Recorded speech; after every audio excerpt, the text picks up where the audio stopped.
May we now move on, please, to the next item, which is the relentless advance of winter, and invite Barbara Haken to speak to the paper. Barbara. Thank you, Chairman. There are three particular things I want to draw the Board's attention to in the paper.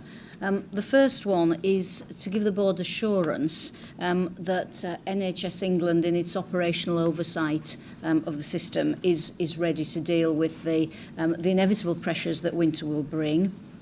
The NHS always puts in place very significant plans for winter and changes the way that it operationally manages the system during that time, because there is inevitably a greater general demand, but there are also more spikes of demand and much more fluctuation. And as commissioners, we have responsibility to secure services for our patients. With our oversight role of CCGs as well, it means that we have to ensure that comprehensive services for patients are available at all times. Much of what we do is about routine flow, but there are times when we need to be able to ensure that the system can flex and change and respond to demand. That might be a sudden onset and change in demand nationally, but it may well be different things happening in different parts of the country. At the very extreme of this is we undertake emergency planning, and we would be change the way in which we operated very significantly if there was a major emergency, but more commonly for us, fortunately, is the routine dealing with winter. We have in place urgent care teams, networks and boards across England who've been looking at their own local plans, and this paper starts to talk about the things that we will start to do routinely, nationally, regionally, and at area and CCG and Health and Wellbeing Board level as the winter moves on, and we understand and we know that the need to keep the service, the integrity of the service at all times will be more difficult, but is equally as important. And it's particularly important in instances where perhaps one hospital, because it may have an outbreak of a virus causing diarrhea, has to close beds, or it may well be that there's a particular virus in flu illness in that area, where one hospital feels that it just doesn't have the capacity to continue to take emergency admissions, and therefore we have to work with other local providers to ensure that those emergencies can be received. It's often important for rare services. It's not only about routine services, it's about the rare things we offer, such as paediatric intensive care beds. There are times when one particular area needs more paediatric intensive care beds than it has, and we need to be able to ensure that children can be safely treated somewhere else should that need arise. I think one of the very best examples where the NHS did a great job, particularly when we had the last flu, was ECMO, extracorporeal oxygenation. That's a situation whereby when a patient can't breathe because they're so ill with flu and their lungs aren't working properly, there's a way of keeping them alive by them getting oxygen outside their body. Clearly, it would not be possible for the NHS to have vast numbers of these very specialist beds and the specialists who can use them. But actually what we were able to do when we had the last flu pandemic is to be able to move people around as they needed those very precious beds, and also to be able to increase the quantities by being able to move some other intensive and high dependency beds that we had to be able to undertake that sort of role. So this paper just takes the boards through everything that we've got in place. This is now very much a joint effort, working very closely with our partners in TDA and Monitor and with our local government partners. But the work is well underway to get us ready for the winter. If I can then move on from that, one of the things that has happened specifically is the government has given the NHS an extra £250 million for this year and for next year, specifically to deal with the pressures that come in our A&E departments. Again, we all know when it gets very busy, the pressure point of the NHS is the accident and emergency department, and in their concern to ensure that the A&E targets are met and that patients aren't waiting in the A&E department unnecessarily for a long time, usually to be admitted, and therefore sick patients. The 250 million was to be targeted at the trusts most likely or seen to be struggling most with meeting the A&E target.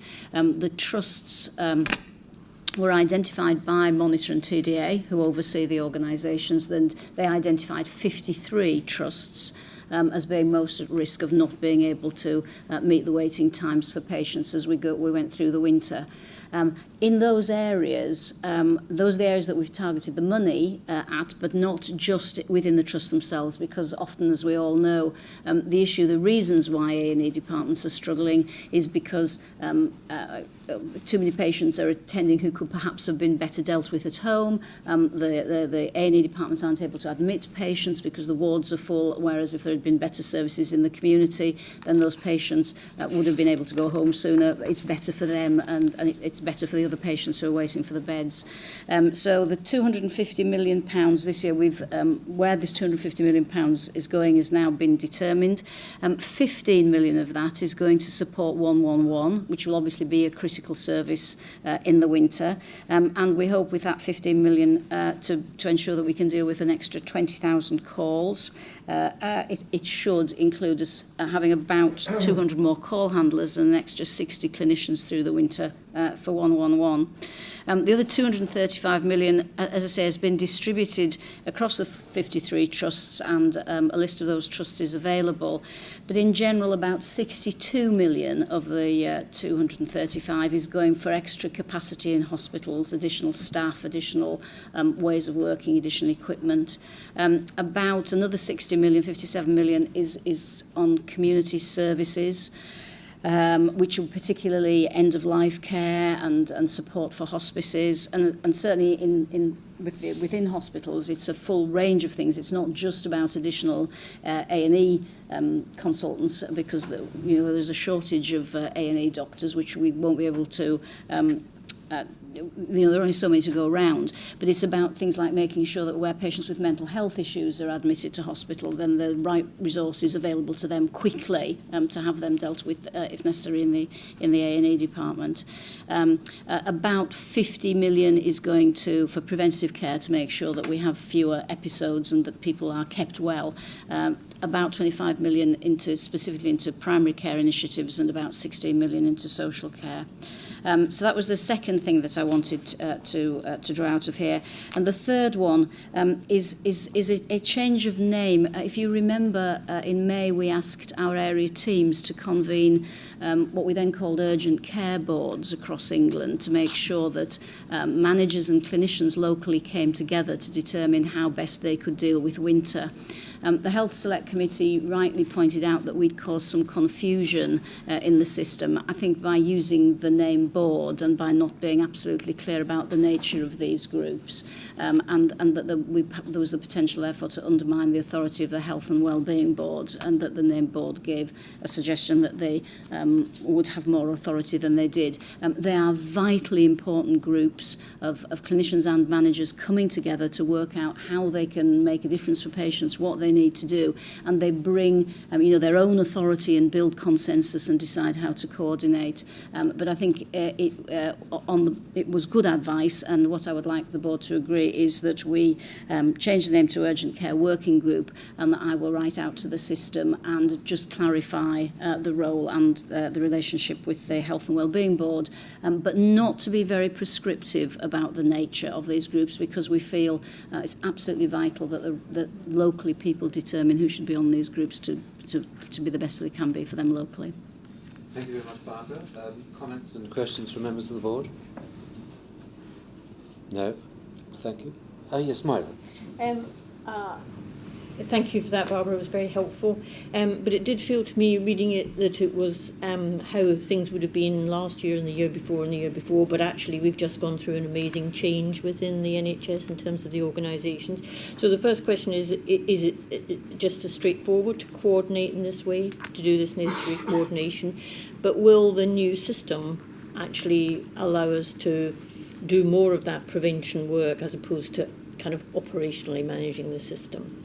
And kind of add to that, a question that was put to me when I was out on a visit is, are we nationally going to be sending some messages out to the public about the use of A&E? We've had lots of discussion about social media, about information coming to us, but are we going to use social media in this environment as well to kind of send messages to people about don't come inappropriately to A&E? I think there are two different issues which you shouldn't conflate. It is absolutely right, and we're trying really hard in NHS England to make sure that locally people can transform the way they deliver services, have as much freedom as possible to identify what works for them, and to make the whole of the health system and health and social care system better.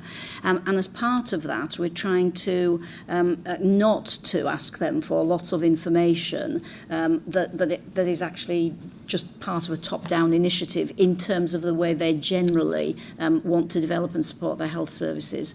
I think that's different from the operational management of the NHS, whereby it is absolutely essential for patients across England that we are in receipt of this information that is collected and collated and can be acted on locally, regionally or nationally, depending on the nature of the service, so that we can give assurance to the public that our emergency services in particular be available at all times.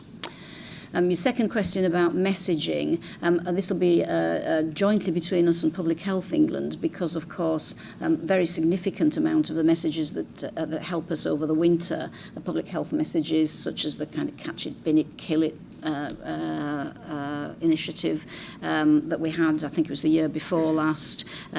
So we are working very closely with the Department of Health and Public Health England, who will be doing a major initiative for winter, and as part of that they've announced additional vaccinations, immunisations for children, flu for children. So they're doing a major campaign, and Tim's team are working with them on the very specific things that we would want to add, which are more operational, about when to use A&E, the use of 111 and those sorts of things.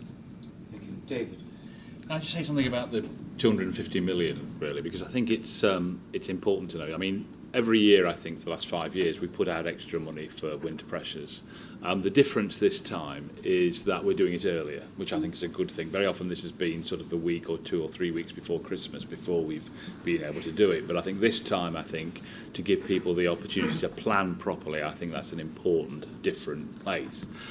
However, the other thing that we're not doing differently is that we're targeting the money on particular organisations or healthcare systems, because I think it's worth pointing out that the whole thing about the 4-hour wait in A&E is that it is a indicator of pressure in the system as a whole. And as Barbara says, you don't then invest the 250 million in A&E, you have to invest it in the system as a whole to make it happen. And what's really important for those people who have got the money to realise that they're part of the reason for giving them the money is for them to come to sustainable solutions for the way in which their system operates. So this is absolutely not sticking plaster in that sense. Very important to know that. And just a point as well is there is not another set of money coming out to the service later. This is it. This is the total amount of extra money that's going out into the system for winter. I just think it's important to underscore that as we go forward. And this is going to be a big challenge for the NHS this winter. There's pressure on the system. I think people are managing remarkably well. I think people, NHS staff will be very committed to make all of this work. I think the pinch points will not just be in A&E, but in paediatric intensive care and intensive care units generally, and that's why the capacity planning is so important, to ensure we've got the right numbers in all of these places, and that whole system management, not the management of one particular bit of the system, i.e. A departments, will make the difference between success and failure. Thank you, David. Right, well, may we thank Barbara for the report and for the assurance of readiness for winter.